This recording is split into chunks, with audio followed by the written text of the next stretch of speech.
ഔട്ട്ലെറ്റുകളിൽ വനിതാ ജീവനക്കാരുള്ളത് നമുക്കറിയാലോ. പലപ്പോഴും സംഘർഷങ്ങൾ നടക്കുന്ന ഒരിടമാണ്. മദ്യം കിട്ടാൻ വൈകിയാൽ അല്ലെങ്കിൽ ക്യൂ പാലിക്കാതെ വരുമ്പോൾ അങ്ങനെയൊക്കെ പല രീതിയിലുള്ള വഴക്കും ബഹളവും ഒക്കെ അവിടെ നടക്കുന്നതാണ്. അപ്പോൾ പലപ്പോഴും വനിതാ ജീവനക്കാർക്ക് അതൊരു ബുദ്ധിമുട്ടാവാറുണ്ട്. ചിലപ്പോൾ അവരോട് മോശമായി പെരുമാറാറുണ്ട് അവിടെ വരുന്നവർ. അപ്പോൾ ഇതിനൊക്കെ ഒരു പ്രതിവിധി കണ്ടെത്തിയിരിക്കുകയാണ് ഇപ്പോഴത്തെ ബെവ്കോ MD. നമുക്കതൊന്ന് കാണാം. ബെവ്കോ ഔട്ട്ലെറ്റുകളിൽ പോകുന്നവർ ശ്രദ്ധിക്കുക. അവിടെയുള്ള വനിതാ ജീവനക്കാരോട് മോശമായി പെരുമാറിയാൽ മദ്യം മാത്രമല്ല കിട്ടുന്നത്, ഫ്രീ ആയി നല്ല തിരിച്ചടിയും കിട്ടും. ബെവ്കോയിലെ വനിതാ ജീവനക്കാരെല്ലാം ഇനി മുതൽ അടിതട പഠിച്ച ഉണ്ണിയാർച്ചകളാണ്. ബെവ്കോ MD ഹർഷിത അട്ടല്ലൂരിയാണ് ഈ ആശയത്തിനു പിന്നിൽ. വനിതാ ജീവനക്കാരുടെ പ്രശ്നങ്ങൾ നേരിട്ട് കണ്ടറിഞ്ഞാണ് MDയുടെ തീരുമാനം. ബെവ്കോയിൽ 1600 വനിതാ ജീവനക്കാരാണ് ഉള്ളത്. ചില സന്ദർഭങ്ങളിൽ ഒരു കസ്റ്റമറുടെ മിസ്ബിഹേവിയറും നേരിടേണ്ടി വന്നു. സോ ഇങ്ങനത്തെ സാഹചര്യത്തിൽ ഞങ്ങൾ വനിതാ ജീവനക്കാർക്ക് ഒരു സെൽഫ് ഡിഫെൻസ് ട്രെയിനിങ് ഞങ്ങളുടെ DIG Trivandrum range miss Ajitha Begum, പിന്നെ AIG women cell Basten Sabu, ഇവർ രണ്ടുപേരും ഞങ്ങളെ സഹായിക്കുന്നു. ഓരോ ജില്ലയിൽ വെച്ച് 14 ജില്ലകളിലാണ് ഡിസംബർ 1-ാം തീയതി ഈ ഒരു ട്രെയിനിങ് പ്രോഗ്രാം നടത്തുന്നത്. മദ്യശാലകളിൽ വരുന്നവർ വനിതാ ജീവനക്കാരോട് കയർക്കുകയും മറ്റും ചെയ്യുന്നത് പതിവാണ്. സമയം കഴിഞ്ഞ് മദ്യം വാങ്ങാനെത്തുന്നവരുടെ ബഹളം മറ്റൊന്ന്. രാത്രിയിൽ വിൽപ്പന കണക്കുമൊക്കെ ശരിയാക്കി ജീവനക്കാർ ഔട്ട്ലെറ്റിൽ നിന്നിറങ്ങുമ്പോൾ ഒരു സമയമാകും. ഒറ്റയ്ക്കുള്ള യാത്രയിലുണ്ടാകുന്ന ശല്യം വേറെ. ഇതിനൊക്കെ ഒരു പരിഹാരമാണ് സ്വയം പ്രതിരോധ പരിശീലനം. കായിക പരിശീലനം ജീവനക്കാർക്ക് കൂടുതൽ ആത്മവിശ്വാസം കൂടി ഉണ്ടാക്കാൻ ലക്ഷ്യമിട്ടാണ്. മാതൃഭൂമി ന്യൂസ്, തിരുവനന്തപുരം. അനന്തകൃഷ്ണൻ നമുക്കൊപ്പം ചേർന്നുണ്ട്. അനന്തൻ, ബെവ്കോ MD ഒരു വനിത ആയതുകൊണ്ടായിരിക്കാം ഒരു പക്ഷേ സ്ത്രീകളുടെ ഈ പ്രശ്നങ്ങൾ മനസ്സിലാക്കി ഈ സെൽഫ് ഡിഫെൻസ് അവരെ പരിശീലിപ്പിക്കുക എന്നൊരു ആശയത്തിലേക്ക് എത്തുന്നത്. എന്തായാലും സെൽഫ് ഡിഫെൻസ് എപ്പോഴും സ്ത്രീകൾക്ക് നൽകുന്ന ഒരു കോൺഫിഡൻസ് വളരെ വലുതാണ്.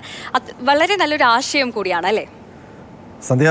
ബെവ്കോ MD വനിത മാത്രമല്ല, ഒരു പോലീസ് ഉദ്യോഗസ്ഥ കൂടിയാണ്, IPS ഉദ്യോഗസ്ഥ കൂടിയാണ്. അതുകൊണ്ടുകൂടിയാകാം ഇത്തരമൊരു തീരുമാനത്തിലേക്ക് എത്തിയത്. ഏതായാലും നേരത്തെ നമുക്കറിയാം ബെവ്കോ ഔട്ട്ലെറ്റുകളിലൊക്കെ പുരുഷന്മാരായിരുന്നു ജോലി ചെയ്തിരുന്നത്. അവിടേക്ക് വനിതാ ജീവനക്കാരെ കൊണ്ടുവരുമ്പോൾ എല്ലാവരും മൂക്കത്ത് വിരൽ വെച്ചു, കള്ളുടിയന്മാർ വരുന്നിടത്ത് സ്ത്രീകളോ എന്നൊക്കെ പറഞ്ഞ്. പക്ഷേ കാര്യങ്ങൾ സുഗമമായിട്ട് പോവുകയും ചെയ്തു.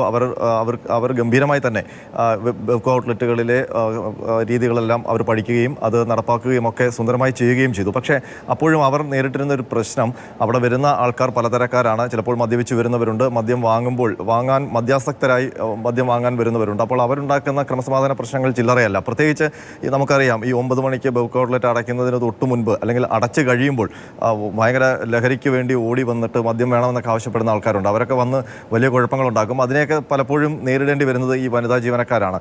ഇത് നേരത്തെ തന്നെ ഇതെന്താണ് ഒരു പ്രതിവിധി എന്നുള്ള കാര്യം ബെവ്കോയിലൊക്കെ വലിയ ആലോചനയായിട്ട് വന്നതാണ്. അതിൽ സെക്യൂരിറ്റിക്കാരുടെ പര്യാപ്തതയുണ്ട്. മറ്റൊന്ന്, എല്ലാ ഔട്ട്ലെറ്റുകളിലും വനിതാ ജീവനക്കാർക്ക് സുരക്ഷ ഒരുക്കുക എന്നൊക്കെ ഉള്ളത് പ്രായോഗികമല്ല. അപ്പോൾ അങ്ങനെ വരുമ്പോഴാണ് ഇപ്പോൾ പുതിയതായിട്ട് ഹർഷിത അട്ടല്ലൂരി MD ആയി ചാർജ് എടുത്തപ്പോൾ ഈ ഒരു പ്രശ്നം അവരുടെ മുന്നിൽ വരികയും അവരത് വിശദമായി പഠിക്കുകയും ഒക്കെ ചെയ്തു. അപ്പോഴാണ് കുറച്ചുകൂടി ഈ മദ്യം തേടി വരുന്നവരും പ്രശ്നമുണ്ടാക്കുന്ന മദ്യാസക്തരും ഒക്കെ അവരെയൊക്കെ നേരിടാൻ വേണ്ടി കുറച്ചുകൂടി ഒരു ആത്മവിശ്വാസം അവിടുത്തെ വനിതാ ജീവനക്കാർക്ക് വേണം എന്നുള്ളൊരു തോന്നലാണ് MDക്ക് ഉണ്ടായത്. അതിൻ്റെ അടിസ്ഥാനത്തിലാണ് ഒരു കായിക പരിശീലനം എന്നുള്ളൊരു ആശയത്തിലേക്ക് എത്തുന്നത്. ഏതായാലും ഡിസംബർ 1 മുതൽ സംസ്ഥാനത്തെ എല്ലാ ബെവ്കോ ഔട്ട്ലെറ്റിലെയും വനിതാ ജീവനക്കാർക്ക് ജില്ലാ അടിസ്ഥാനത്തിൽ ഒരു പരിശീലന പദ്ധതിയാണ് ആലോചിക്കുന്നത്. അത് പോലീസ് ഉദ്യോഗസ്ഥർ തന്നെയാണ് ആ പരിശീലനം അവർക്ക് വേണ്ടി ചെയ്തു കൊടുക്കുന്നത്. അപ്പോൾ അവരെ കുറച്ചുകൂടി മാനസികമായി കരുത്തരാക്കുക. നമ്മൾ പറഞ്ഞതുപോലെ ഈ ബഹളം ഉണ്ടാക്കുന്നവനെ കയറി അടിക്കുകയോ അല്ലെങ്കിൽ തിരിച്ചടിക്കുകയോ ഒന്നുമല്ല. വേണ്ടി വന്നാൽ ഒരു സ്വയം പ്രതിരോധം എന്ന നിലയ്ക്ക് അത്തരം മുറകളൊക്കെ പുറത്തെടുക്കാം. പക്ഷേ ഇങ്ങനെ ഒരു സിറ്റുവേഷൻ ഉണ്ടാകുമ്പോൾ അതിനെ നേരിടാനുള്ള മാനസികമായ ഒരു കരുത്ത്. മറ്റൊന്ന്, ഇവരൊക്കെ ഈ വനിതാ ജീവനക്കാരൊക്കെ നമുക്കറിയാം ബെവ്കോ ഔട്ട്ലെറ്റ് അടച്ചു കഴിഞ്ഞാലും അവിടുത്തെ കച്ചവടം തീർന്നു കഴിഞ്ഞാലും രാത്രിയിൽ ഇവർ അവിടെ നിന്ന് പുറത്തിറങ്ങാൻ ഒരുപാട് സമയമെടുക്കും. അവിടുത്തെ കണക്ക് ക്ലോസ് ചെയ്യണം, അവിടുത്തെ ആ ദിവസം നടന്ന കച്ചവടത്തിൻ്റെ കണക്കൊക്കെ എഴുതി വെക്കണം. അതെല്ലാം കഴിയുമ്പോഴത്തേക്ക് 10-10:30 ആവും. അപ്പോൾ ആ സമയത്ത് സ്വന്തമായിട്ട് വാഹനം ഓടിച്ച് ഈ ബെവ്കോ ഔട്ട്ലെറ്റുകളൊക്കെ ഇരിക്കുന്ന സ്ഥലങ്ങളൊക്കെ നമുക്കറിയാം, കുറച്ച് ഒഴിഞ്ഞ സ്ഥലങ്ങളിലൊക്കെ ആയിരിക്കും.